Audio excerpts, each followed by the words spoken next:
Kadar imamo v videokonferenci vlogo predavatelja, to vidimo potem, da se nam tukaj ikonica spremeni iz ikonice za navadnega udeleženca v ikonico za predavatelja. To seveda v to vlogo nas lahko poviša gostitelj. Hkrati z novo ikonico pridobimo tudi dostop do čisto vseh orodij, ki so na namizju naše videokonference. Tako se lahko sami odločamo, ali bomo oddajali zvok ali ne. Pridobili smo tale gumbek spodaj. Hkrati lahko končno si vklopimo tudi kamero. Nastavljamo lastnosti naše kamere. Kamero lahko tudi začasno izključimo oziroma kažemo mirujočo sliko in jo kasneje znova vključimo. Kamero lahko tudi čisto izključimo.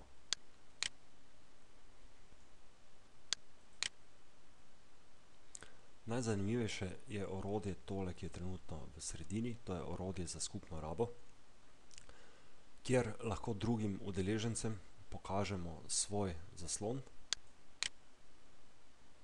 Tukaj se sedaj odločimo, ali bomo pokazali celoten zaslon ali posamezne aplikacije ali posamezna okna. Recimo, da želimo prikazati posamezne aplikacije, mapo spletne konference, kliknemo Share in to, kar mi trenutno vidimo na zaslonu, vidijo tudi vsi ostali uporabniki videokonference. Skupno rabo lahko preprosto ustavimo oziroma prikaz tega našega okna ustavimo z klikom na tale gumb tukaj zgoraj. Naslednja stvar, ki jo imamo pri tem orodju za skupno rabo na voljo, je skupna raba dokumentov, kjer si lahko izberemo dokument iz lastnega računalnika. Podprti tipi, ki jih lahko damo, oziroma podprte vrste dokumentov, ki jih lahko damo v skupno rabo, so ti. Vidimo, da so to sličice, flash videoposnetki ali flash apleti, pa tudi PowerPoint predstavitve ali PDF dokumenti. Recimo, mi bomo dodali tale dnevni red. Kliknemo Odpri. In v tem trenutku se dokument iz našega računalnika prenese najprej na centralni strežnik. Sistem ga pretvori v sebi lastno obliko in nato prikaže tudi udeležencem. Tukaj imamo nadzor nad temi našimi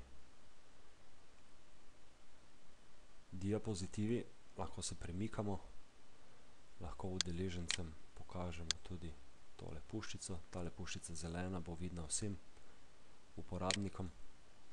Čez te naše diapozitive lahko tudi delamo poljubne oznake.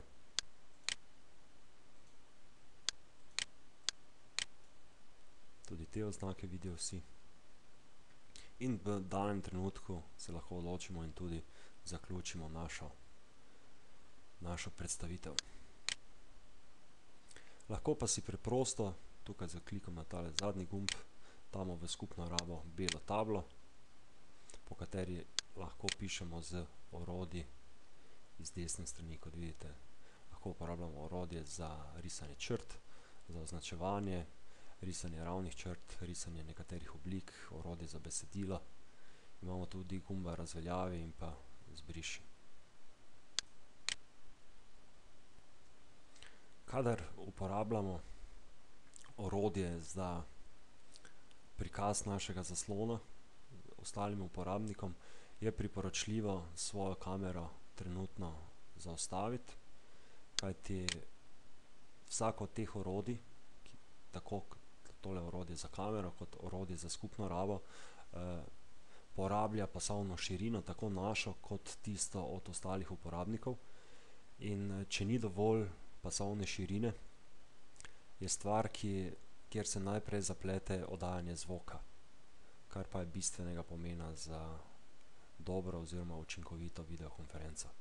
Pa še na eno stvar pazimo, v trenutku, ko mislimo, da naše sporočilo ni več pomembno za ostale uporabnike oziroma ko nastopa kateri drug predavatelj, oddajanje svojega zvoka izključimo.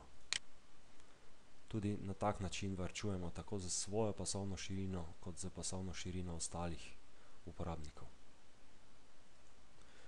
Kot predavatelj moramo paziti na še eno stvar, in sicer katerokoli okno imamo kot predavatelj tudi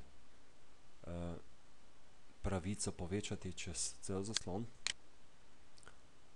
ampak tole možnost uporabljamo sila previdno, kajti vse spremembe na našem računalniku se odražajo običajno tudi na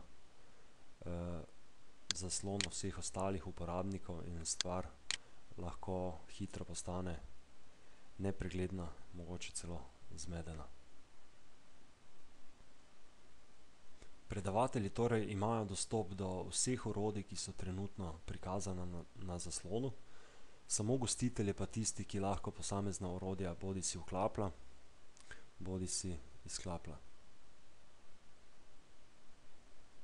Ali preklaplja med posameznimi pogledi na našo spletno konferenco.